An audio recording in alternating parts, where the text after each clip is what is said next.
ప్రతిపక్షంలో ఉన్న పార్టీ నాపైన తీవ్రమైన ఆరోపణ చేసింది. వాళ్ళు అధికారికంగా ట్వీట్ పెట్టారు. వాళ్ళకి నేను 24 గంటలు సమయం ఇస్తున్నా. 2,000 రూపాయలు నా బ్యాంక్ అకౌంట్కి వచ్చింది, నా జోబులోకి వచ్చిందని వాళ్ళు అంటున్నారు కనుక నిరూపించండి, లేదంటే ఆ స్టేట్మెంట్ విత్డ్రా చేయండి. ఈ రెండు చేయకపోతే చాలా తీవ్రమైన పరిణామాలు ఉంటాయి.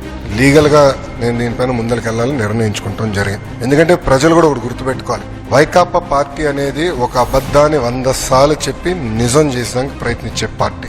2019 ఎన్నికల్లో కరెక్ట్ గా వాళ్ళ సొంత బాబాయిని వాళ్ళే చంపేసి ఏకంగా నింద మా నాయకుడు చంద్రబాబు నాయుడు గారి పైన ఆనాడు వేశారు. కానీ ఇప్పుడు చూడండి, చెల్లెలు చెప్తున్నారు ఏం జరిగిందో. సో అలా అబద్ధాలు చెప్పి ప్రజలు నమ్మించడానికి ప్రయత్నిస్తున్నారు. ఈ 2,000 రూపాయలు నేను ఆ ట్వీట్ని నేను చదివాను, ఆ 2,000 రూపాయలు నా జోబుకి వచ్చిందన్నారు. వాళ్ళు నిరూపించాలి, లేదంటే ఆ స్టేట్మెంట్ వెనక్కి తీసుకోవాలి, లేదంటే to the fullest extent of the law I will take action against them.